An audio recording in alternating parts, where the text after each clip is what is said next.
Harry Potter and the philosopher's stone chapter 10 Halloween. Next day ஹாரியையும் ரானையும் ஹாக்வர்ட்ஸில் பார்த்தபோது மால்ஃபாய்னால் அவன் கண்ணவே நம்ப முடியல. 2 பேரும் எக்ஸ்பெல் ஆகி போயிருப்பானுங்கன்னு நினச்சான். ஆனால் 2 பேரும் பார்க்குறதுக்கு டயர்டாக இருந்தாலும் குவைட் சீர்ஃபுல்லாக தான் இருந்தானுங்க. அந்த 3 தலை நாயை பார்த்தது வேறு லெவல் அட்வென்ச்சர்னு ஹாரியும் ரானும் பேசிகிட்டு இருந்தானுங்க. ஹாரி ரான் கிட்ட அந்த சின்ன பேக்கேஜ் பற்றி, அப்புறம் ஹாக்ரிட் அதை கிரிங்கார்ட்ஸ்லேருந்து எடுத்துகிட்டு வந்து ஹாக்வர்ட்ஸில் மாற்றி வச்சுருக்கதை பற்றி அவனுக்கு தெரிஞ்ச எல்லா விஷயத்தையும் சொல்லிகிட்டு இருந்தான். 2 பேரும் ரொம்ப நாளாக அந்த பேக்கேஜ்குள்ளே அப்படி என்ன தான் இருக்குது, அதுக்கு எதுக்கு இவ்வளோ ப்ரொடெக்ஷன் தேவை அப்படின்னு டிஸ்கஸ் பண்ணிகிட்டே இருந்தானுங்க. மேபி அது ரொம்ப வேல்யூபிளாக இருக்கலாம், இல்லைன்னா ரொம்ப ரொம்ப டேஞ்சரஸாக இருக்கலாம் அப்படின்னு ரான் சொன்னான். மேபி அது ரெண்டுமே கலந்ததாக இருக்கலாம் அப்படின்னு ஹாரி சொன்னான். ஆனால் 2 பேரும் ஒரு விஷயத்தில் மட்டும் கரெக்டாக உறுதியாக இருந்தானுங்க. என்னென்னா அந்த ஆப்ஜெக்ட் கண்டிப்பாக 2 இன்ச் தான் நீளமாக இருக்கும் அப்படின்னு இருக்கிற எல்லா க்ளூஸையும் கேதர் பண்ணி கெஸ் பண்ணி வச்சுருந்தானுங்க. ஆனால் நெவிலும் ஹெர்மாயினியும் அந்த ட்ராப் டோருக்குள்ளே அந்த நாய் அப்படி என்ன பாதுகாக்குதுன்னு தெரிஞ்சுக்க கொஞ்சம் கூட இன்ட்ரெஸ்டே காமிக்கல. நெவில் என்ன நினச்சானா, இனிமேல் அந்த நாய் இருக்கிற பக்கம் தலை கூட வடித்து படுக்கக்கூடாதுன்னு. ஹெர்மாயினி இப்போது ஹாரி கூடயும் ரான் கூடயும் பேசுகிறதையே சுத்தமாக அவாய்ட் பண்ணிகிட்டு இருந்துச்சு. ஹாரியும் ரானும் ரொம்ப சந்தோஷம்டா அப்படின்ற மாதிரி இருந்தானுங்க. அவங்களோட தாட் எல்லாமே மால்ஃபாய் அடுத்து எதில் மாட்டி விடலாம் அப்படின்றது தான். அவங்களோட சந்தோஷத்துக்கு அன்றைக்கி ஒரு விஷயம் நடந்தது. என்னென்னா, அந்த வாரத்தோட போஸ்டெல்லாம் அன்றைக்கி அரைவாயிட்டு இருந்தது. எல்லாரோட கவனத்தையும் ஈர்க்கிற மாதிரி அன்னைக்கு ஒரு நீளமான தின் பேக்கேஜாக ஒரு 6 ஆந்தைங்க பறந்துட்டு எடுத்துகிட்டு வந்துட்டு இருந்துச்சுங்க. ஹாரியும் ரொம்ப இன்ட்ரெஸ்டிங்காக பார்த்துட்டு இருந்தான். என்னடா அது, யாருக்குடா அதை எடுத்துகிட்டு வருதுங்க அப்படின்னு பார்த்தா, அந்த 6 ஆந்தைங்களும் அந்த பேக்கேஜை ஹாரி முன்னாடி வைக்குங்க. வச்சுட்டு இப்படி பறக்குங்க. இன்னொன்று ஆந்தை அந்த பேக்கேஜ் மேலே ஒரு லெட்டரை வைக்கும். ஹாரி அதை ஓப்பன் பண்ணுவான். நல்ல வேளைக்கு அவனோட லக். அதில் என்ன எழுதி இருந்துச்சுன்னா, அந்த பார்சலை டேபிளில் வச்சு ஓப்பன் பண்ணாத, இதில் உன்னோட புது நிம்பஸ் 2000 இருக்குது. யாருக்கும் உனக்கு புது ப்ரூம்ஸ்டிக் கிடச்சிருக்குன்னு தெரிய வேணாம். அப்புறம் எல்லாரும் அவங்களுக்கு வேணும்னு ஆசைப்படுவாங்க. ஆலிவர் வுட் உன்னை இன்றைக்கி நைட்டு குவிடிட்ஜ் பிச்சில் பார்ப்பான். 7 மணிக்கு உன்னோட ஃபஸ்ட்டு ட்ரைனிங் செஷன் ஸ்டார்ட் ஆகுது. ப்ரொஃபஸர் எம் மெகானகல் அப்படின்னு எழுதியிருந்தது. ஹாரினால் அவனோட சந்தோஷத்தை கண்ட்ரோல் பண்ணவே முடியல. அந்த லெட்டர் நோட்டை ரான் கிட்ட கொடுப்பான். ரான் அதை ஓப்பன் பண்ணி படிச்சுட்டு, புது நிம்பஸ் 2000 இது வரைக்கும் நான் அதை தொட்டது கூட இல்லை அப்படின்னு மெதுவாக கத்துவான். அவங்க 2 பேரும் ஃபர்ஸ்ட் லெசன் ஸ்டார்ட் ஆகிறதுக்கு முன்னாடி இந்த ப்ரூம் ஸ்டிக்கை ஓப்பன் பண்ணி பார்த்துருவோம் அப்படின்னு சொல்லிட்டு ஹால்லேருந்து வேகமாக போய் தனியாக எங்கேயாவது போய் நின்று ஓப்பன் பண்ணலான்றதுக்காக வேகமாக அந்த கிரேட் ஹால்லேருந்து கிளம்பி வெளில வருவாங்க. பார்த்தா அங்கே ஸ்டெப்ஸில் கிராபும் கோயலும் ஸ்டெப்ஸை மறைச்சிட்டு நின்றுட்டுருப்பாங்க. மால்ஃபாய் ஹாரி கையில் இருக்க அந்த பேக்கேஜை பிடுங்குவான். அதை தொட்டு பார்த்தோன்னே தெரிஞ்சிடும் அது ப்ரூம் ஸ்டிக் அப்படின்னு மால்ஃபாய்க்கு. இது ஒரு ப்ரூம் ஸ்டிக் தானே அப்படின்னு சொல்லி ஹாரிக்கிட்டே திரும்ப தூக்கி போடுவான். அவன் முகத்தில் ஃபுல்லாக ஆனால் அந்த பொறாமையாக இருக்கும்ல, அந்த மாதிரி இருக்கும் அவனோட முகமே. நீ இன்றைக்கி செத்த பாட்டர், ஃபஸ்ட் இயர்ஸ்லாம் ப்ரூம் ஸ்டிக்கே வச்சுக்கக்கூடாது அப்படின்னு சொல்லுவான். ரான்னால ஆனால் வாயை மூடிட்டு சும்மா இருக்க முடியாது. இது ஒன்றும் சாதாரண பழைய ப்ரூம் ஸ்டிக்லாம் இல்லை, புது நிம்பஸ் 2000. உங்ககிட்ட உங்கள் வீட்டில் என்ன இருக்குன்னு சொன்ன மால்ஃபாய், காமெட் 260 தானே அப்படின்னு சொல்லி ரான் ஹாரியை பற்றி நக்கலாக சிரிப்பான். காமெட்ஸ்லாம் பார்க்க தான் நல்லா ஃப்ளாஷியாக நல்லா பளபளன்னு இருக்கும், ஆனால் நிம்பஸ் அளவுக்கு என்ன பண்ணாலும் வரவே முடியாது அப்படின்னு சொல்லிட்டு இருப்பான். அந்த ப்ரூம்ஸ்டிக் பற்றிலாம் உனக்கு என்ன தெரியும் வீஸ்லி, உன்னால் அதை பாதி கூட வாங்கவே முடியாது. அதுவும் உங்கள் அண்ணனுங்கனாலலாம் அதை குச்சி பை குச்சியாக சேர்த்து வச்சா கூட அது உங்கள் அண்ணாக்கெலாம் சேராது, அந்த மாதிரி ஒரு மாதிரி நக்கலாக சொல்லிடுவான். ரானுக்கு பயங்கரமாக கோவம் வந்துடும். ரான் திரும்ப ஆன்சர் பண்ண போகிறதுக்குள்ளே அந்த பக்கம் ப்ரொஃபஸர் ஃப்ளிட்விக் போயிட்டுருப்பார். அவர் பார்த்துருவார். சண்டை போடலையே பசங்களா அப்படின்னு ப்ரொஃபஸர் ஃப்ளிட்விக் கேட்பார். பாட்டருக்கு யாரோ ப்ரூம்ஸ்டிக் அனுப்பிச்சுட்ருக்காங்க ப்ரொஃபஸர் அப்படின்னு மால்ஃபாய் டக்குன்னு சொல்லுவான். ஆமாம் அப்படின்னு ப்ரொஃபஸர் ஃப்ளிட்விக் ஹாரியை பார்த்து அவ்வளோ சந்தோஷமாக முகத்தை வைப்பார். ப்ரொஃபஸர் மெகானகல் என்கிட்ட எல்லாத்தையும் சொன்னாங்க பாட்டர். ஆமாம், இது என்ன மாடல் அப்படின்னு கேட்பாங்க. நிம்பஸ் 2000 சார் அப்படின்னு ஹாரி சொல்லுவான். அவனுக்கு சிரிப்பை அடக்கவே முடியாது. ஏன்னா அங்கே மால்ஃபாயோட முகம் பயங்கர எரிச்சல், என்னென்னா நடக்குதுன்ற மாதிரி அவ்வளோ கோவமாக நின்றுட்டுருப்பான். அவனை பார்க்க ஹாரிக்கு ரொம்ப சிரிப்பு வந்துட்டுருக்கும். மால்ஃபாய்க்கு தான் சார் நான் எல்லா தேங்க்ஸும் சொல்லணும், ஏன்னா அவனால தான் எனக்கு இது கிடச்சிது அப்படின்னு சொல்லிட்டு அங்கேருந்து 2 பேரும் ஹாரியும் ரானும் அந்த படிக்கட்டில் ஏறி போயிட்டுருப்பாங்க. ரொம்ப சிரிச்சுட்டே போயிட்டுருப்பாங்க. ஏன்னா மால்ஃபாயோட முகம் அவ்வளோ கன்ஃபியூஸ்டாக அவ்வளோ கோவமாக இருக்கும். அதை பார்க்க இவங்களுக்கு பயங்கரமாக சிரிப்பு வரும். ஆனால் அது உண்மை தானே. அன்றைக்கி மட்டும் மால்ஃபாய் நெவில் கிட்டே இருந்து அந்த ரிமெம்பரில் பிடுங்கலைன்னா நான் நம்ம டீம்லேயே இருந்திருக்க மாட்டேன் அப்படின்னு ஹாரி சொல்லிகிட்டே நடந்துகிட்ருப்பான். ஓ, ரூல்ஸை பிரேக் பண்ணதுக்கு இது ஒரு ரிவார்டுன்னு நினைக்கிறியா அப்படின்னு கோவமாக பின்னாடி இருந்து ஒரு வாய்ஸ் வரும். யாருன்னு திரும்பி பார்த்தா ஹெர்மாயினியும் பின்னாடி அந்த படிக்கட்டில் ஏறி வந்துட்டுருக்கோம். நீ எங்கள் கூட பேச மாட்டேன்னு நினச்சோம் அப்படின்னு ஹாரி சொல்லிகிட்டு இருப்பான். இப்போ தான் எல்லாம் நல்லா இருக்குது, அதனால தயவு செஞ்சு நீ வாய மூடு அப்படின்னு ரான் சொல்லுவான். ஹெர்மாயினி அங்கேருந்து கோவமாக மூஞ்சி வச்சுட்டு நகண்டு போயிடும். ஹாரிக்கு அன்றைக்கி எந்த கிளாஸ்லேயுமே கான்சன்ட்ரேட்டே சுத்தமாக பண்ண முடியல. ஏன்னா அவனோட நினப்பு ஃபுல்லாக அந்த புது ப்ரூம் ஸ்டிக் மேலேயும் இன்றைக்கி குயிடிச் பிச்சில் அவன் எப்படி ட்ரைனிங் பண்ண போகிறான் ஃபுல்லாக அது மேலே மட்டும்தான் இருந்தது. அன்றைக்கி வேக வேகமாக ரானும் ஹாரியும் டின்னரை முடிச்சுட்டு வேக வேகமாக குடுகுடுன்னு ஓடி போய் அவங்க ரூமுக்கு போய் ஒரு வழியாக அந்த பேக்கேஜை ஓப்பன் பண்ணாங்க. ரான் அதை ஓப்பன் பண்ண உடனே வாவ் அப்படின்னு அப்படியே ஆச்சரியப்பட்டான். ஹாரிக்கே இந்த குயிடிச் ப்ரூம் ஸ்டிக் பற்றிலாம் அவ்வளோவா தெரியாது. ஆனாலும் அவனுக்கு ஃபஸ்ட் டைம் பார்க்கும்போது மித்த ப்ரூம் ஸ்டிக்கை பார்த்ததுக்கு இது எவ்வளவோ வேறு லெவலில் இருக்குது அந்த மாதிரி அவனும் நினச்சான். ஏன்னா அது பார்க்குறதுக்கே அவ்வளோ நீட்டாக நல்லா பளபளன்னு அவ்வளோ பார்த்தாலே ஒரு கிளாஸி லுக்கில் இருந்த மாதிரி இருந்தது. அதோட டெய்ல் லெண்ட்லாம் வந்து நல்லா நீளமாக, அதோட ட்விக்ஸ்லாம் அந்த குச்சியாக இருக்கும்ல ப்ரூம் ஸ்டிக்லாம், அதெல்லாம் வந்து நல்லா ஸ்ட்ரைட்டாக மேலே டாப் கார்னரில் அந்த டெய்ல் கிட்ட நிம்பஸ் 2000 அப்படின்னு கோல்டன் கலரில் எழுதியிருந்தது. கரெக்டாக 7 o'clock ஆனோடனே ஹாரி கேஸ்டில் விட்டு குயிடிச் பிச்சை நோக்கி ஓடிட்டுருப்பான். அவன் இது வரைக்கும் ஸ்டேடியத்தை பார்த்ததே கிடையாது. அங்கே போய் பார்த்தா நூற்றுக்கணக்கான சீட்ஸ் வந்து அவ்வளோ பெரிய ஸ்டாண்டில் வந்து கட்டி வச்சுருந்தாங்க. ஏன்னா அப்போ தான் வந்து உட்காந்து பார்க்குறவங்களுக்கு வந்து மேலே அவங்க பறக்கிறது கேம்லாம் வந்து நல்லா கம்ஃபர்டபுளாக தெரியுன்றதுக்காக. பிச்சோட 2 எண்ட்லையுமே வந்து 3 கோல்டன் போல்ஸ் வந்து ஹூப்ஸ் மாதிரி இருந்தது. அது வந்து ஹாரிக்கு வந்து மகிழ்ஸ்லாம் இந்த நம்ம இது விடுவோம்ல, பபிள்ஸ் விடுவோம்ல, அந்த மாதிரி இருந்தது. அந்த பபிள்ஸ் விட வந்து ஒரு குச்சி மாதிரி வச்சுருப்போம்ல அது மாதிரி. ஆனால் என்னென்னா இந்த போல் வந்து நல்லா 50 ஹைட்டுக்கு இருந்தது. அவனுக்கு வந்து பறக்கணும்னு ரொம்ப ஈகராக இருந்தது. அதனால வுட்டு வர்றதுக்கு முன்னாடியே அந்த ப்ரூம் ஸ்டிக்கில் ஏறி உட்காந்து கிரவுண்ட்லேருந்து கிக் ஆஃப் பண்ணி மேலே பறக்க ஆரம்பிச்சிட்டான். அந்த கோல் போஸ்ட்டுக்குள்ளெல்லாம் போய் சுற்றி அந்த பக்கம் போயிட்டு திரும்ப பிச்சுக்கு வந்துட்டு இந்த மாதிரி பறந்துட்டு இருந்தான்.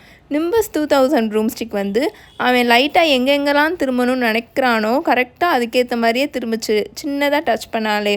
ஹே பாட்டர் கீழே வா அப்படின்னு ஒரு சத்தம் கேட்டுச்சு. பார்த்தா ஆலிவர் வுட் வந்து நின்றுட்டுருப்பான். அவன் கையில் வந்து ஒரு பெரிய உட்டன் பாக்ஸ் மாதிரி எடுத்துகிட்டு வந்துட்டுருப்பான். ஹாரி வந்தோடனே அவன் பக்கத்தில் வந்து அதை வைப்பான். சூப்பர் ஹாரி, நீ நல்லா பறக்கிற அப்படின்னு சொல்லி வுட் சொல்லிகிட்டு இருப்பான். எனக்கு இப்போ தான் புரியுது மெக்கானிக்கல் எதுக்காக நம்ம டீமுக்கு சஜஸ்ட் பண்ணாங்கன்ட்டு. உனக்கு நேச்சுரலாகவே நல்லா பறக்க வருது ஹாரி. இன்றைக்கி ஈவினிங் நான் உனக்கு ரூல்ஸை பற்றி மட்டும் சொல்லித்தரேன். அதுக்கப்புறம் பெர் வீக் 3 times நீ நம்ம டீம் கூட சேர்ந்து ப்ராக்டிஸ் மட்டும் பண்ணால் போதும் அப்படின்னு சொல்லிவிட்டு வுட் அந்த பெரிய உட்டன் பாக்ஸை ஓப்பன் பண்ணுவான். அதுக்குள்ளே 4 டிஃப்ரெண்ட் சைஸில் பால்ஸ் இருக்கும். ரைட், குயிடிச் கேம் அண்டர்ஸ்டாண்ட் பண்ணிக்கிறதுக்கு ரொம்ப ஈஸி ஹாரி, ஆனால் விளையாடுறது தான் கஷ்டம். ஒவ்வொரு டீம்லேயும் 7 players இருப்பாங்க. அதில் 3 players சேசராக இருப்பாங்க. 3 சேசர்ஸ் அப்படின்னு ஹாரி ரிப்பீட் பண்ணுவான். வுட்டு உள்ளுக்குள்ளேருந்து அந்த உடன் பாக்ஸ்குள்ளேருந்து ஒரு பிரைட்டாக ரெட் கலரில் பால் எடுத்து காமிப்பான். அது நல்லா பார்க்க ஃபுட்பால் சைஸில் இருக்கும். இந்த பால் பேர் தான் குவாஃபில். சேசர்ஸ் வந்து இந்த பாலை வந்து அந்த ஹூப்ஸ்குள்ளே போட்டு ஸ்கோர் பண்ண ட்ரை பண்ணுவாங்க. ஒவ்வொரு டைம் பால் அந்த ஹூப்ஸ்குள்ளே போக நமக்கு வந்து 10 பாயிண்ட்ஸ் வரும் அப்படின்னு சொல்லிட்டு, உனக்கு புரியுதா ஹாரி அப்படின்னு வுட்டு கேட்பான். ஹாரியும் திரும்ப ஓகே, இந்த பாலை வந்து ஸ்கோர் பண்ண அந்த ஹூப்ஸ்குள்ளே போடுவாங்க, அப்போ நமக்கு 10 பாயிண்ட் வரும் அப்படின்னு ஹாரியும் திரும்ப ரிப்பீட் பண்ணுவான். ஸோ இது வந்து பேஸ்கெட் பால் மாதிரி, ப்ரூம் ஸ்டிக்கை வச்சுட்டு பேஸ்கெட் பால் விளையாடுற மாதிரி. ஆனால் இதில் 6 ஹூப்ஸ் இருக்குது அப்படி தானே அப்படின்னு கேட்பான். பேஸ்கெட் பால்லாம் என்னது அப்படின்னு வுட் க்யூரியஸாக கேட்பான். ஒன்றும் இல்லை விடு அப்படின்னு சொல்லி ஹாரி சொல்லுவான். விளையாடுற 2 டீம்லேயுமே ஒரு கீப்பர்ஸ் இருப்பாங்க ஹாரி. நம்ம கிரிஃபண்டோர் டீமுக்கு நான் தான் கீப்பரோட வேலை என்னென்னா, நான் நம்மளோட ஹூப்ஸை சுற்றி பறந்துட்டுருப்பேன். ஆப்போசிட் டீமை ஸ்கோர் பண்ண விடாமல் பண்ணுறது தான் என்னோட வேலை அப்படின்னு வுட் சொல்லுவான். ஸோ 3 சேசர்ஸ், 1 கீப்பர், குவாஃபில் வச்சு விளையாடணும். ஓகே, ஐ காட் இட் அப்படின்னு ஹாரி ரிப்பீட் பண்ணுவான். ஆமாம், இந்த 3 பால்ஸ் இருக்கே இதெல்லாம் எதுக்கு அப்படின்னு கேட்பான். நான் உனக்கு காமிக்கிறேன் அப்படின்னு வுட் அதை எடுத்து இதை புடி அப்படின்னு சொல்லி ஒரு உருண்டையாக இருக்கிற பேட்டை ஹாரி கிட்ட கொடுப்பான். இந்த பிளட்ஜர்ஸ் என்ன பண்ணுதுன்னு உனக்கு காமிக்கிறேன் அப்படின்னு சொல்லிட்டு, இந்த 2 பால் பேர் தான் ஹாரி பிளட்ஜர்ஸ். அது வந்து பார்க்குறதுக்கு வந்து ஐடென்டிக்கலாக இருந்தது, அதாவது ஒரே மாதிரியே இருந்தது. ஜெட் பிளாக் கலரில் இருந்தது. குவாஃபில் அந்த ரெட் கலர் குவாஃபில் பாலை விட கொஞ்சம் சின்னதாக இருந்தது. ஹாரி இன்னொன்று நோட்டீஸ் பண்ணான். அந்த 2 பாலை பெல்ட் மாதிரி போட்டு கட்டி வச்சுருந்தாங்க. அதுக்குள்ளே இருந்து அந்த ஸ்ட்ராப்குள்ளேருந்து அந்த வெளியில் வர ஒரு மாதிரி ரொம்ப ட்ரை பண்ணிகிட்டு இருந்துச்சு. தள்ளி நில்ல ஹாரி அப்படின்னு வுட் ஹாரியை பார்த்து வார்ன் பண்ணுவான். பண்ணிவிட்டு கீழே குனிஞ்சு ஒரு பிளட்ஜரை மட்டும் ஃப்ரீ பண்ணுவான். அந்த பெல்ட்டை வந்து ஓப்பன் பண்ணி விடுவான். அந்த பிளாக் கலர் பால் ஒரே செகண்டில் அவ்வளோ ஸ்பீடாக மேலே ஹையாக ரைஸ் ஆகி திரும்ப ஹாரியை பார்த்தே அடிக்கிற மாதிரி அவ்வளோ ஸ்பீடாக பறந்து வரும். ஹாரி அந்த கையில் இருக்க பேட்டை வச்சு அந்த பாலை ஃபோர்ஸாக தட்டி விடுவான். அந்த பால் திரும்ப ஜிக்ஸாக்காக பறந்து வுட்டை அட்டாக் பண்ண போகும். வுட் வந்து டைவ் அடித்து அந்த பாலை வந்து கிரவுண்டில் நல்லா போட்டு அமுக்கி பிடிச்சிருப்பான். பாத்தியா ஹாரி அப்படின்னு சொல்லி வுட் இழைச்சிட்டே கேட்டுட்டு அந்த பாலை அவ்வளோ கஷ்டப்பட்டு திரும்ப அந்த வுட்டன் பெட்டிலேயே போட்டு அந்த பெல்ட்டை போட்டு நல்லா கட்டி வைப்பான். இந்த பிளட்ஜர்ஸோட வேலையை அவ்வளோ ஸ்பீடாக பறந்து ஒவ்வொரு டீமில் இருக்க எல்லா பிளேயர்ஸையுமே அவங்க ப்ரூம் ஸ்டிக்லேருந்து தள்ளி விடுறது தான். அதனால தான் ஒவ்வொரு டீம்லேயுமே 2 பீட்டர்ஸ் இருப்பாங்க. நம்ம டீமில் வீஸ்லி ட்வின்ஸ் தான் பீட்டர்ஸாக இருக்காங்க. அவங்களோட வேலையே இந்த பிளட்ஜர்ஸ் கிட்டேருந்து நம்ம டீம் பிளேயர்ஸை ப்ரொடெக்ட் பண்ணுறது, அப்புறம் வந்து பிளட்ஜர்ஸை வந்து ஆப்போசிட் டீமை பார்த்து தட்டி விடுறது தான் அவங்களோட வேலை. ஸோ உனக்கு இப்போ மேலாப்படி எல்லாம் புரிஞ்சிருக்குன்னு நினைக்கிறேன் அப்படின்னு வுட் கேட்பான். ஸோ 3 சேசர்ஸ் குவாஃபில் பாலை வச்சு அந்த ஹூப்ஸ்குள்ளே ஸ்கோர் பண்ண ட்ரை பண்ணுவாங்க. கீப்பர்ஸ் வந்து கோல் போஸ்ட்டை கார்ட் பண்ணுவாங்க. பீட்டர்ஸ் வந்து பிளட்ஜர்ஸ் கிட்டேருந்து நம்ம டீம் பிளேயர்ஸை ப்ரொடெக்ட் பண்ணுவாங்க அப்படின்னு ஹாரி ரிப்பீட் பண்ணுவான். வெரி குட் ஹாரி அப்படின்னு வுட் சொல்லுவான். ஆமாம், நான் தெரியாமல் தான் கேட்குறேன், இது வரைக்கும் இந்த பிளட்ஜர்ஸ் யாரையாவது கொண்டிருக்கா அப்படின்னு ஹாரி கேட்பான். இது வரைக்கும் ஹாக்வர்ட்ஸில் அந்த மாதிரி நடந்ததில்ல ஹாரி. ஆனால் 2-3 தடவை பிளேயர்ஸ்க்கு வந்து ஜாஸ் அந்த தாடெல்லாம் வந்து உடஞ்சிருக்கு. அதுக்கு மேலெலாம் பெருசாக எதுவும் ஆனதில்லை அப்படின்னு வுட் சொல்லுவான். இப்போது லாஸ்ட்டாக இருக்கிறது சீக்கர் மட்டும்தான். அதுதான் நீ வந்து இந்த குவாஃபில் பற்றியோ பிளட்ஜர்ஸ் பற்றியோ ஒரி பண்ணிக்கணும்னு அவசியம் இல்லை. அன்லஸ் அது என் மண்டையை உடச்சி செதற வைக்கிற வரைக்கும் இன்னும் ஒரி பண்ணிக்காத ஹாரி. பிளட்ஜர்ஸை விட வீஸ்லீஸ் வேறு லெவலில் இருப்பாங்க. அவங்க 2 பேருமே ஒரு மனுஷ உருவில் இருக்க பிளட்ஜர்ஸ் மாதிரி அப்படின்னு வுட் சொல்லிட்டு அந்த வுட்டன் பாக்ஸில் இருந்த 4வது பால், அந்த லாஸ்ட் பாலை எடுத்து காமிப்பான். அது வந்து குவாஃபில் பாலையும் அந்த பிளட்ஜர்ஸையும் கம்பேர் பண்ணுறதுக்கு ரொம்ப சின்னதாக ஒரு வால்நட் சைஸில் தான் இருக்கும். அது நல்லா பிரைட் கோல்டன் கலரில் 2 பக்கமும் சில்வர் விங்ஸ் வந்து நல்லா அழகாக பறந்துட்டுருக்க மாதிரி இருக்கும். இதுதான் ஹாரி கோல்டன் ஸ்னிட்ச். மற்ற பாலை விட இதுதான் ரொம்ப ரொம்ப முக்கியமான பால். இதை பிடிக்கிறதே ரொம்ப கஷ்டம். ரொம்ப ஃபாஸ்ட்டாக இருக்கும், கண்ணுக்கே தெரியாது. நீ இருக்கிற எல்லா சேசர்ஸ், பீட்டர்ஸ், பிளட்ஜர்ஸ், அப்புறம் குவாஃபில் பாலெல்லாம் தாண்டி அடுத்த டீமோட சீக்கர் இந்த ஸ்னிட்சை பிடிக்கிறதுக்கு முன்னாடி நீ போய் இதை பிடிச்சிடணும். ஏன்னா எந்த டீமோட சீக்கர் வந்து இந்த கோல்டன் ஸ்னிட்சை பிடிக்கிறாங்களோ அவங்களுக்கு எக்ஸ்ட்ரா 150 பாயிண்ட்ஸ் கிடச்சிடும். ஸோ ஈஸியாக அந்த டீம் வின் பண்ணிடுவாங்க. அதனால தான் சீக்கர்ஸ்க்கு எப்போ பார்த்தாலும் ஃபவுல் கொடுத்துட்டே இருப்பாங்க. இந்த குவிடிச் கேமே எப்போ எண்ட் ஆகும்னா இந்த ஸ்னிட்சை எப்போ பிடிக்கிறாங்களோ அப்போ தான். அதனால் இது நான்ஸ்டாப்பாக இந்த கேம் வந்து கண்டினியூ ஆகிட்டே இருக்கும். ஒரு தடவைலாம் ஒரு மேட்ச் 3 மாதம் நடந்துச்சு ஹாரி. அப்போல்லாம் சப்ஸ்டிடியூட் பிளேயர்ஸை கூட்டிகிட்டு வந்துகிட்டே இருந்தாங்க. அப்போ தான் மித்த பிளேயர்ஸ் வந்து கொஞ்சமாவது ரெஸ்ட் எடுக்க முடியும் அப்படின்னு. சரி, உனக்கு வேறு எதுவும் கொஸ்டின் இருக்கா அப்படின்னு வுட் ஹாரியை பற்றி கேட்பான். ஹாரி இல்லைன்ற மாதிரி தலையாட்டுவான். ஹாரிக்கு இப்போது அவன் என்னெல்லாம் பண்ணணுன்றது வந்து கொஞ்சம் அண்டர்ஸ்டாண்ட் ஆயிடுச்சு. இப்போது வந்து நம்மளால் ஸ்னிட்சை வச்சு ப்ராக்டிஸ் பண்ண முடியாது ஹாரி, ரொம்ப இருட்டாயிருச்சு, அதனால் நம்ம அதை தொலைச்சிருவோம் அப்படின்னு சொல்லி அந்த ஸ்னிட்சை வந்து கேர்ஃபுல்லாக அதுக்குள்ளே வச்சு அந்த வுட்டன் பாக்ஸை வந்து வுட் வந்து க்ளோஸ் பண்ணிகிட்ருப்பான். ஸோ நம்ம இதை வச்சு இப்போ ப்ராக்டிஸ் பண்ணுவோம் அப்படின்னு சொல்லி அவன் பேகுக்குள்ளேருந்து ஒரு சாதாரண ஆர்டினரி கோல்ஃப் பால் எடுப்பான். அடுத்த ஃபியூ மினிட்ஸ்லேயே ஹாரியும் வுட்டும் மிட் ஏரில் பறந்துட்டுருப்பாங்க. வுட் வந்து அந்த எல்லா பாலையும் அவனால் முடிஞ்ச அளவுக்கு நல்லா ஸ்பீடாக எல்லா டைரெக்ஷன்லையுமே எரிஞ்சிட்ருப்பான். அதை வந்து ஹாரி பிடிக்கணும். ஆனால் ஹாரி ஒரு பாலை கூட மிஸ் பண்ணல, எல்லாத்தையுமே பிடிச்சிடுவான். அதனால் வுட் ரொம்ப ஹாப்பியாக இருப்பான். 1/2 அன் ஹவருக்கு அப்புறம் பார்த்தா ரொம்ப இருட்டாயிரும். அதனால் அவங்களால ப்ராக்டிஸ் பண்ண முடியாது. ஸோ எல்லாத்தையும் பூட்டிட்டு கேஸ்டில் பக்கம் போயிட்டுருப்பாங்க. இந்த வருஷம் குவிடிச் கப்பில் நம்ம பேர் தான் இருக்க போகுது அப்படின்னு வுட் ரொம்ப ஹாப்பியாக சொல்லுவான். நீ சார்லி வீஸ்லியை விட பெட்டராக வந்தாலும் நான் ஆச்சரியப்பட மாட்டேன் ஹாரி. ஆனால் சார்லி மட்டும் அந்த டிராகன்ஸை பற்றி படிக்க போகாமல் இருந்தால் அவன் இந்நேரம் இங்கிலாந்து டீமுக்காக ப்ளே பண்ணியிருப்பான். பெர்ஹாப்ஸ் இப்போ ஹாரி ரொம்ப பிஸியாக இருக்கிறனால என்னன்னு தெரில. ஏன்னா அவன் ஆல்ரெடி பெர் வீக் வந்து 3 டைம்ஸ் ஈவினிங் வந்து குவிடிச் ட்ரைனிங் நடந்துட்டு இருந்தது. இதில் எக்கச்சக்க ஹோம் ஒர்க் வேறு. ஸோ ஹாரினால் நம்பவே முடியல, அவன் ஹாக்வர்ட்ஸ் வந்து சேர்ந்து இதோட 2 மாதம் ஆயிடுச்சு. அவனுக்கு வந்து ப்ரைவேட் ட்ரைவில் இருந்ததை விட ஹாக்வர்ட்ஸ் தான் அவனுக்கு வந்து ரொம்ப ஹோம் மாதிரி ஃபீல் ஆச்சு. அவனோட லெசன்ஸுமே ரொம்ப இன்ட்ரெஸ்டிங்காக போய்ட்டு இருந்தது. எல்லா கிளாஸுமே ரொம்ப ரொம்ப இன்ட்ரெஸ்டிங்காக போய்ட்டு இருந்தது. இப்போது வந்து ஃபஸ்ட் இயர் ஸ்டூடெண்ட்ஸ் எல்லோரும் பேசிக்ஸை நல்லா படித்து முடிச்சுட்டு இருந்தாங்க.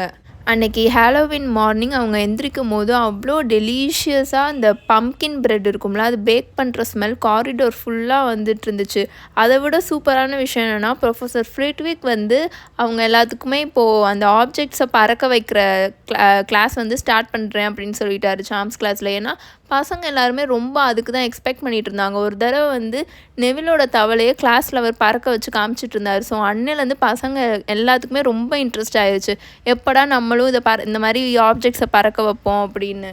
ப்ரொஃபஸர் ஃப்ளிட்விக் அன்றைக்கி கிளாஸில் எல்லாருமே பேராக பிரித்து விட்டுருந்தாரு. ஹாரியோட பேரா சீமஸ் ஃபினிகன் இருந்தான். நல்ல வேளைக்கு ஹாரி அதில் ரொம்ப ரிலீஃபாக இருந்தான். ஏன்னா அவன் வந்து அவனுக்கு நெவில் போட்டுருவாங்களோன்னு பயத்தில் இருந்தான். ரானை வந்து ஆனால் ஹெர்மாயினி கூட போட்டுருவாங்க. அவங்க 2 பேரையும் பார்த்தா ரான் பயங்கரமாக கோவமாக இருக்கானா இல்லை ஹெர்மாயினி பயங்கரமாக கோவமாக இருக்கா இந்த விஷயத்துலனே தெரியாது. ஏன்னா 2 பேருமே ஈக்குவலாக ரொம்ப எரிச்சலில் கோவமாக உட்காந்துருந்தாங்க அவங்க 2 பேரையும் பேரா போட்டதுக்கு. ஹெர்மாயினி வந்து அந்த புது ப்ரூம்ஸ்டிக் ஹாரிக்கு வந்துச்சுல, அப்போல இருந்தே இந்த ரான் கிட்டையும் ஹாரி கிட்டையும் பேசுகிறதே இல்லை சுத்தமாகவே. பசங்களா, நம்ம இவ்வளோ நாளாக ப்ராக்டிஸ் பண்ணோம்ல ரிஸ்ட் மூமெண்ட், அதை கரெக்டாக நீங்கள் யூஸ் பண்ணணும் ஓகேவா அப்படின்னு சொல்லி ப்ரொஃபஸர் ஃப்ளிட்விக் வந்து அந்த புக்கு மேலே அந்த அடுக்கி வச்சுருந்தார்ல, புக்கு மேலே ஏறி நின்று சொல்லிகிட்டு இருந்தார். ஸ்விஷ் அண்ட் ஃப்ளிக், நல்லா ஞாபகம் வச்சுக்கோங்க. ஸ்விஷ் அப்புறம் ஃப்ளிக்.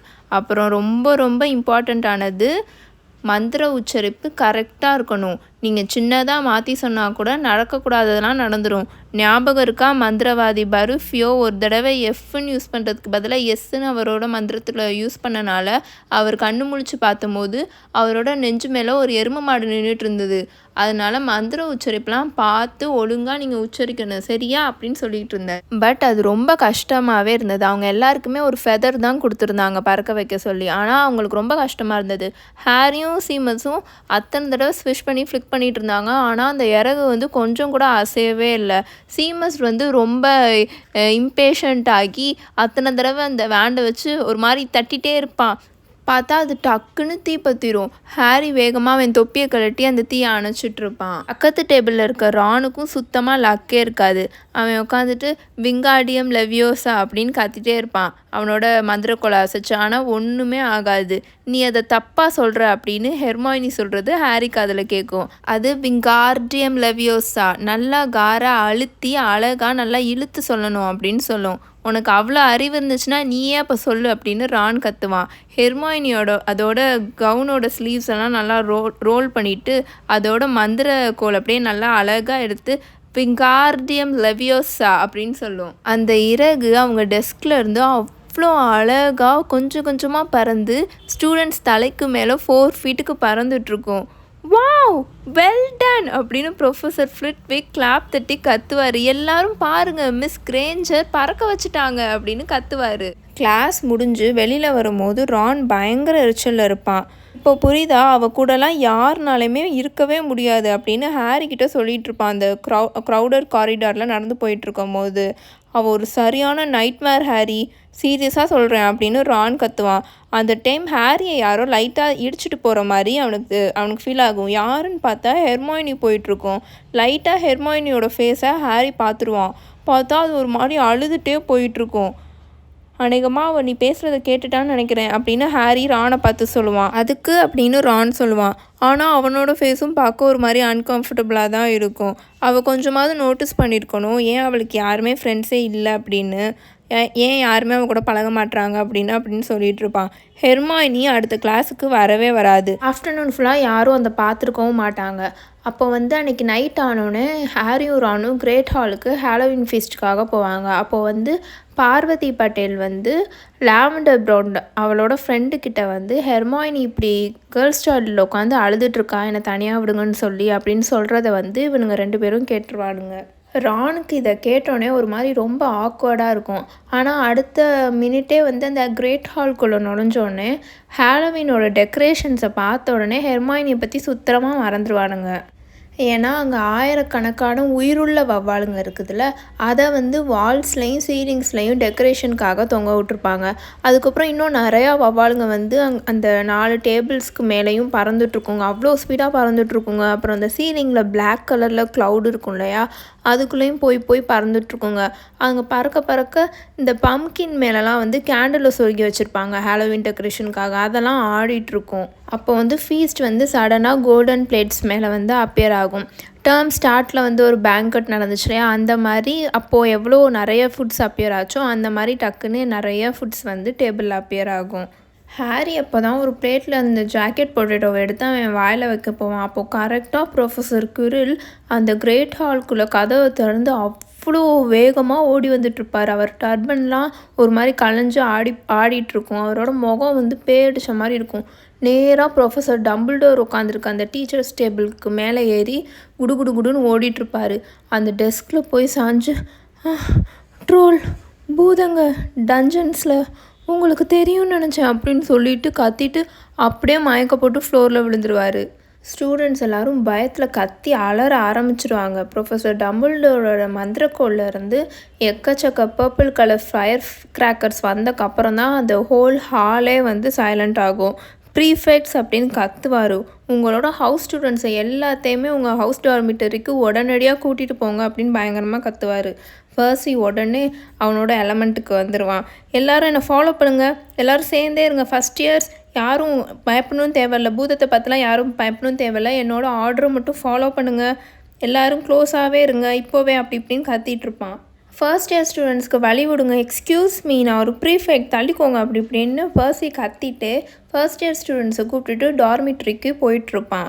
படிக்கட்டு ஏறிட்டு இருக்கும்போது ஹாரி ரான்கிட்ட எப்படி ட்ரோல்லாம் உள்ளுக்குள்ளே வந்திருக்கும் அப்படின்னு கேட்டுட்ருப்பான். என்கிட்ட எதுவும் கேட்காது, அதுங்களாம் சரியான லூஸுங்க அப்படின்னு ரான் சொல்லுவான். எனக்கு என்னமோ இந்த பீவ்ஸ் தான் ஹாலோவின் ஜோக்காக இந்த ட்ராலெல்லாம் உள்ளுக்குள்ளே விட்டுருக்குன்னு நினைக்கிறேன் அப்படின்னு சொல்லிகிட்டு இருப்பான். எக்கச்சக்கமாக க்ரௌடட் ஸ்டூடெண்ட்ஸ் அந்த பக்கமும் இந்த பக்கமும் போயிட்டுருப்பாங்க. கன்ஃபியூஸ்டாக முகத்தை வச்சுட்டு ஹஃபில் பஃப் ஸ்டூடெண்ட்ஸ் வேகமாக பயத்தில் ஓடிட்டுருப்பாங்க. அப்போது சடனாக ஹாரி ரானோட கையை பிடிப்பான். எனக்கு இப்போ தான் ஞாபகம் வருது, ஹெர்மோயினி அப்படின்னு சொல்லுவான். அவளுக்கு என்ன அப்படின்னு ரான் கேட்பான். அவளுக்கு இந்த ட்ரோலை பற்றி எதுவுமே தெரியாது அப்படின்னு ஹாரி சொல்லுவான். ரான் பயத்தில் அவனோட உதற கடிப்பான். ஆமால, சரி ஓகே, பட் பர்சிக்கு தெரியாமல் நம்ம இங்கேருந்து போயிடுவோம் அப்படின்னு சொல்லிட்டு 2 பேரும் அவங்க குரூப்லேருந்து அப்படியே ஹஃபில் பஃப் போயிட்டுருப்பாங்களே அந்த குரூப் கூட ஜாயின் ஆகி திரும்ப அங்கேருந்து எஸ்கேப் ஆகி ஒரு எம்டியாக இருக்கிற காரிடோரில் நடந்து போவாங்க. கேர்ள்ஸ் டாய்லெட்டை நோக்கி ஓடிட்டுருப்பாங்க. அப்போது சடனாக வந்து ஒரு வேகமாக ஒரு ஃபுட் ஸ்டெப் கேட்கும், யாரோ வர சத்தம் கேட்கும். பர்சி அப்படின்னு சொல்லி ரான் ஹாரியோட காலரை பிடிச்சி இழுப்பான். அங்கே வந்து ஒரு பெரிய கல் சிலை இருக்கும். அதுக்கு பின்னாடி போய் இவங்க 2 பேரும் ஒளிஞ்சிட்டு எட்டி பார்ப்பாங்க. பார்த்தா அது பர்சி இல்லை, ப்ரொஃபஸர் ஸ்னேப் தான் அந்த பக்கம் நடந்து போயிட்டுருப்பாரு. இவர் இங்கே என்ன பண்ணுறாரு, இவர் மித்த டீச்சர்ஸ் கூட டஞ்சன்ஸில் இல்லாமல் இவர் இப்போ எங்கே போயிட்டுருக்காரு அப்படின்னு ஹாரி கேட்பான். எனக்கு எப்படி தெரியும் அப்படின்னு ரான் சொல்லுவான். அதுக்கப்புறம் அவங்க 2 பேரும் ப்ரொஃபஸர் ஸ்னேப் அந்த பக்கம் போன சவுண்டு கேட்டக்கப்புறம் 2 பேரும் அந்த காரிடாரில் நடந்து போயிட்டுருப்பாங்க. அவர் 3rd ஃப்ளோரை நோக்கி போயிட்டுருக்காரு அப்படின்னு ஹாரி சொல்லுவான். ரான் அப்போ வந்து கையை தூக்குவான். உனக்கு ஏதாவது ஸ்மெல் வருதா அப்படின்னு கேட்பான். ஹாரி அப்படியே மோப்பம் பிடிச்சி பார்ப்பான். ஏதோ ஒரு கெட்டு போன உணவு இருக்கும் இல்லையா, அவ்வளோ கெட்டு போன வாடை அப்படியே அவனோட மூக்குக்குள்ளே ஏறிட்டுருக்கும். எப்படி சொல்கிறது, துவைக்காமல் பல நாளாக வச்சிட்ருக்க ஒரு பழைய சாக்ஸோட வாடையும், பப்ளிக் டாய்லெட் பல வருஷமாக க்ளீனே பண்ணாமல் இருந்த பப்ளிக் டாய்லெட்லேருந்து ஒரு ஸ்மெல் வரும் இல்லையா, அந்த மாதிரி ஸ்மெல்லும் வந்துட்டுருக்கும். அப்போ அவங்க 2 பேத்துக்கும் ஒரு சத்தம் கேட்டுச்சு. என்னென்னா ஒரு மாதிரி லோவாக உருமிட்டே வர சத்தமும், ஒரு மிக பெரிய பாதம் வச்சு நடந்து வந்தால் ஒரு சத்தம் கேட்கும் இல்லையா, அந்த மாதிரி சத்தம் கேட்டுச்சு. ரான் கையை நீட்டு அப்படியே காமிச்சான். அந்த பேசேஜோட எண்டில் லெஃப்ட் சைடு வந்து ஒரு மிகப்பெரிய உருவம் வந்து அவங்கள நோக்கி வர மாதிரி இருந்தது. அது அப்படியே கொஞ்சம் கொஞ்சமாக அந்த ஷேடோ வந்து குட்டியாகி வந்தது. பார்த்தா அது பார்க்குறதுக்கே ரொம்ப கொடூரமாக இருந்தது. அது நல்லா 12 ஃபீட் ஹைட்டும், அதோட ஸ்கின் வந்து ரொம்ப டல்லாக கிரானைட் கிரே கலரில் இருந்தது. அதோட பாடி வந்து ரொம்ப பெருசாக இருந்தது. ஆனால் அதோட தலை வந்து ரொம்ப சின்னதாக மொட்டையாக இருந்தது. அதோட கால்கள் வந்து குட்டையாக இருந்துச்சு. ஆனால் நல்லா திக்காக, அந்த மரம் இருக்கும் இல்லையா, மரம் சைஸுக்கு நல்லா திக்காக இருந்தது. அதோட பாதம் வந்து நல்லா ஃப்ளாட்டாக நல்லா பெருசாக இருந்தது. அது வர அந்த ஸ்மெல்லு வந்து ரொம்ப மோசமாக ஆகிட்டு வந்துட்டு இருந்துச்சு. அது கையில் வந்து ஒரு பெரிய உட்டன் கிளப் மாதிரி வச்சுருந்தது. லைக் இந்த உருண்டையாக இருக்கும்ல பேட், அந்த மாதிரி ஒரு நல்லா பெருசாக வச்சுருந்தது. அதை வந்து ஃப்ளோரில் வந்து இழுத்துட்டே வந்துட்டு இருந்துச்சு. ஏன்னா அதோட கை வந்து ரொம்ப நீளமாக இருந்தது. அது அந்த காரிடாரில் நடந்து வந்துட்டுருக்கும் போது அங்கே ஒரு ரூம் இருந்தது. அந்த கதவு வந்து திறந்துருந்துச்சு. அது உள்ளுக்குள்ளே எட்டி பார்த்துட்டு தலையாட்டிட்டு ஏதோ யோசிச்சுட்டு உள்ளுக்குள்ளே போயிடுச்சு. ஹாரி இங்கே உட்காந்துட்டு அந்த கீ அதோட லாக்கில் தான் இருக்குது, நம்ம அதை உள்ளுக்குள்ளே வச்சுட்டு பூட்டிடுவோம் அப்படின்னு மெதுவாக சொல்லுவான். குட் ஐடியா அப்படின்னு ரானும் நர்வஸாக சொல்லுவான். 2 பேரும் மெதுவாக அந்த ஓப்பன் டோரை நோக்கி போவாங்க. அவ்வளோ நர்வஸாக நடந்து போவாங்க. அங்கே வாயெல்லாம் வந்து ரொம்ப ட்ரையாக இருக்கும். வேண்டிகிட்டே போவாங்க இவங்க கரெக்டாக அங்கே போகும்போது அந்த ட்ரோல் வெளியில் வந்துடக்கூடாது அப்படின்னு. டக்குன்னு போய் மெதுவாக அந்த கீ எடுத்து ஹாரி அந்த டோரை பூட்டி லாக் பண்ணிடுவான். எஸ் அப்படின்னு சொல்லுவான். அப்பாடா வேறு லெவல் பண்ணிட்டோம் அப்படின்னு சொல்லிட்டு ஹாரியும் ரானும் அந்த பேசேஜில் வந்து திரும்ப ஓடி வந்துட்டுருப்பாங்க. அந்த கார்னரை திரும்புறதுக்குள்ளே அவங்களோட இதயமே ஸ்டாப் ஆகிற மாதிரி ஒரு சத்தம் கேட்கும். என்னன்னு பார்த்தா ஒரு அலற சத்தம் கேட்கும். அந்த சத்தம் வந்து அவங்க இப்போ பூட்டிட்டு வந்தாங்களையா ஒரு ரூம், அந்த சேம்பர்லேருந்து தான் அந்த சத்தம் வரும். ஓ நோ அப்படின்னு ரான் சொல்லுவான். அவனோட ஃபேஸை பார்க்குறதுக்கு பிளட்டி பேரனோட ஃபேஸ் மாதிரியே இருக்கும். ஏன்னா அவ்வளோ வெளுத்து போயிருக்கும். அதுதான் கேர்ள்ஸ் டாய்லெட் அப்படின்னு ஹாரி சொல்லுவான். ஹெர்மாயினி அப்படின்னு 2 பேரும் கத்துவாங்க. 2 பேருமே அந்த டோரை நோக்கி ஓடுவாங்க. கீயை வேகமாக அன்லாக் பண்ணுவாங்க. அவங்க 2 பேரோட ஃபேஸுமே அவ்வளோ பேனிக் ஆகி போயிருக்கும். அந்த டோரை ஓப்பன் பண்ணி அவங்க உள்ளுக்குள்ளே ஓடுவாங்க. ஆப்போசிட்டில் ஹெர்மாயினி கிரேஞ்சர் அப்படியே அந்த வாலில் வந்து ரொம்ப அப்படியே ஷ்ரிங்க் ஆகி போய் கிடக்கும். விட்டாது மயக்க போட்டே விழுந்துடும். அந்த லெவலில் பயந்து போய் கிடக்கும். கன்ஃபியூஸ் பண்ணு அப்படின்னு சொல்லி ஹாரி ரான் கிட்ட கதறுவான். கீழே வந்து ஒரு டேப் உடஞ்சி போயிருக்கும். அதை எடுத்து இந்த பக்கம் வாலை நோக்கி எறிவாங்க. ட்ரோல் வந்து ஹெர்மாயினிக்கு ஒரு ஃபியூ ஃபீட்டுக்கு முன்னாடி தான் நிற்கும். சத்தம் வந்ததை பார்த்து பின்னாடி திரும்பி பார்க்கும். அப்படியே ஸ்டூப்பிட் மாதிரியே கண்ணை சுமிட்டும். அதோட கண்கள் வந்து ஹாரியை பார்த்துரும். ஆனால் ஹாரியை விட்டுட்டு திரும்பவும் ஹெர்மாயினி பக்கமே போயிட்டுருக்கும். ஏ பட்டாணி மூளை அப்படின்னு சொல்லி ரான் இன்னொன்று ஒரு சைட்லேருந்து அந்த ட்ரோலை பார்த்து கத்தி ஒரு மெட்டல் பைப்பை அது மேலே தூக்கி எறிவான். ஆனால் அந்த ட்ரோலுக்கு வந்து ஒரு மெட்டல் பைப் வந்து அது ஷோல்டரில் இடித்தது கூட அதுக்கு தெரியாது. அந்தளவு அது சொரணை இல்லாமல் தான் இருக்கும். ஆனால் வந்து நின்றும். ஏன்னா அந்த கத்துற சத்தம் வந்து அதை நிப்பாட்ட வச்சிடும். அந்த ட்ரோல் அப்படியே ரானை பார்த்து அது அவன் பக்கத்தில் போகும். அந்த டைமை யூஸ் பண்ணிவிட்டு ஹாரி அந்த ட்ரோலுக்கு பின்னாடி ஓடி ஹெர்மாயினி கிட்டே போய் நின்றுவான். எந்திரி வா ஓடு ஓடுன்னு ஹெர்மாயினியை பார்த்து கத்துவான். பிடிச்சி இழுக்கவும் செய்வான். ஆனால் அது எந்திரிக்காது. ஏன்னா அது ரொம்ப ஷாக் ஆகி அந்த செவரில் வந்து அப்படியே ஃப்ளாட்டாக அப்படியே வாயை ஓப்பன் பண்ணி வச்சுட்டு உக்காந்துட்ருக்கும். இவனுங்க 2 பேரும் கத்துன கத்தில் அந்த ட்ரோல் ரொம்ப எரிச்சலாயிரும். அது உருமிட்டே ரானை பார்த்து போகும். ஏன்னா ரான் தான் அந்த ட்ரோலுக்கு பக்கத்தில் இருப்பான். அவன் எஸ்கேப்பும் ஆக முடியாத மாதிரி ஒரு இடத்துல நின்றுட்டுருப்பான். அதனால அது ரானை பார்த்து போயிட்டுருக்கும். ஹாரி அப்போது வேறு லெவலில் தைரியமாக ஒன்று பண்ணிடுவான். என்ன பண்ணுவான்னா வேகமாக ஓடி போய் ஜம்ப் பண்ணி அந்த ட்ரோலோட கழுத்து பின்னாடி தொங்கிட்டு இருப்பான். அந்த ட்ரோல் ரொம்ப பெருசாக இருக்கனால ஹாரி தொங்கிட்டு இருக்க மாதிரி ஒரு ஃபீலே அதுக்கு வந்து இருக்கவே இருக்காது. ஆனால் அவன் என்ன பண்ணிடுவான்னா அவன் கையில் இருக்க மந்திரக்கோலை வந்து அதோட மூக்கு ஓட்டைக்குள்ளே விட்டுருவான். அதனால அது பெயினில் பயங்கரமாக கத்த ஆரம்பிச்சிடும். இந்த ட்ரோல் ரொம்ப எரிச்சலாகி அது கையில் வச்சுருந்த அந்த மரக்கட்டையை வச்சு சுற்ற ஆரம்பிச்சிடும். ஹாரி அவனோட உயிருக்கு போராடிட்டுருப்பான். ஏன்னா எந்த செகண்ட் வேணாலும் அவனை பிடிச்சி பீஸாக கிழிச்சு போட்டுரும். இல்லாட்டி அது கையில் வச்சுருந்த அந்த மரக்கட்டையால் அவனை அடித்து தூக்கி வீசிடும் அப்படின்னு. ஹெர்மாயினி கீழே அந்த ஃப்ளோரில் அப்படியே படுத்துரும் பயத்தில். ரான் சடனாக அவனோட பாக்கெட்குள்ளேருந்து அவனோட மந்திரக்கோல் எடுப்பான். அவனுக்கு அவன் என்ன பண்ண போகிறான்றதும் தெரியாது. அவனுக்கு வந்து என்ன பண்ணணுன்றதும் தெரியாது. ஆனால் அவன் தலைக்குள்ளே ஃபஸ்ட்டு அவனுக்கு ஞாபகம் வந்த ஸ்பெல்லை வந்து கத்துவான். விங்காடியம் லெவியோசா அப்படின்னு பயங்கரமாக கத்துவான். அந்த மரக்கட்டை வந்து பறந்து அப்படியே மேலே போய் ஸ்பீடாக வந்து அந்த ட்ரோலோட தலையிலேயே டொம்முன்னு விழுகும். அந்த ட்ரோல் அப்படியே அந்த ஸ்பாட்லேயே அப்படியே தலை சுற்றி அப்படியே ஃபேஸ் ஃப்ளோரில் படுற மாதிரி ஃப்ளாட்டாக டொம்முன்னு விழுந்துடும். அது டொம்முன்னு விழுகும்போது அந்த ரூமே வந்து ஒரு செகண்ட் அப்படியே ட்ரெம்பிள் ஆயிரும். ஹாரி வேகமாக எந்திரிச்சு நிற்பான். அவனுக்கு அப்படியே உடம்பே நடுங்கிட்டுருக்கும். அவ்வளோ மூச்சு வாங்கிட்டுருப்பான். ரான் அப்படியே மந்திரக்கோலை உயர்த்தின மாதிரியே அவன் கையை வச்சுட்டு வாயை பிளந்துட்டு உக்காந்துட்ருப்பான். ஏன்னா அவனுக்கு அவன் என்ன பண்ணியிருக்கான்றதே ரியலைஸ் ஆகாது. ஃபஸ்ட்டு ஹெர்மாயினி தான் வாயை திறந்து பேசும். அது செத்துருச்சா அப்படின்னு கேட்கும். எனக்கு என்னமோ அப்படி தெரில, அது மயக்க போட்டு தான் விழுந்திருக்குன்னு நினைக்கிறேன் அப்படின்னு ஹாரி சொல்லிவிட்டு கீழே குனிஞ்சு அந்த ட்ரோலோட மூக்குக்குள்ளேருந்து அவனோட வேண்டை வந்து எடுப்பான். அது ஃபுல்லாக ஏதோ ரொம்ப வலுன்னு கிரே கலரில் க்ளூ இருக்கும் இல்லையா, அந்த மாதிரி என்னமோ வெளியில் வந்துச்சு. ட்ரோலோட மூக்குச்செளி அப்படின்னு சொல்லுவான். அந்த ட்ரோலோட ட்ரௌசர்லேயே அவனோட வேண்டை வந்து தொடச்சிட்ருப்பான். அப்போது சடனாக வெளியிலேருந்து நிறையா ஃபுட் ஸ்டெப்ஸ் வர மாதிரி ஒரு சத்தம் கேட்கும். இவங்க 3 பேரும் ஷாக் ஆவாங்க. ஏன்னா அவங்க வந்து ரியலைஸே பண்ணல இப்போ அவங்க எவ்வளோ பெரிய ஒரு பூகம்பத்தை பண்ணியிருக்காங்கன்ட்டு. ஏன்னா இப்போ அந்த கத்துன சத்தம், இந்த ட்ரோல் கீழே விழுந்த சத்தம்லாம் வந்து கீழே எல்லாருக்குமே நல்லா கேட்டிருக்கும். ஒரு ஃபியூ மினிட்ஸ்க்கு அப்புறம் ப்ரொஃபஸர் மெகானகல் உள்ளுக்குள்ளே வேகமாக ஓடி வருவாங்க. பின்னாடியே ஸ்னேப்பும் வருவார், குவிரலும் வந்துட்டுருப்பார். குவிரல் உள்ளுக்குள்ளே வந்தோடனே அந்த ட்ரோலை ஒரு செகண்ட் தான் பார்ப்பார். ஆனால் அப்படியே மயக்க போடுற மாதிரி கத்திட்டு ஒரு ஓரமாக அந்த டாய்லெட்டில் ஒரு ஓரமாக போய் நெஞ்சை பிடிச்சிட்டு பயத்தில் உட்காந்துருவார். ஸ்னேப் கீழே குடிஞ்சு அந்த ட்ரோலை பார்த்துட்ருப்பாரு. ப்ரொஃபஸர் மெகானகல் ரானையும் ஹாரியையும் பார்த்துட்ருப்பாங்க. ஹாரி இது வரைக்கும் ப்ரொஃபஸர் மெகானகலை இவ்வளோ கோவமாக பார்த்ததே இல்லை. அவங்களோட லிப்ஸ் எல்லாம் அவ்வளோ ஒயிட் கலரில் இருக்கும்.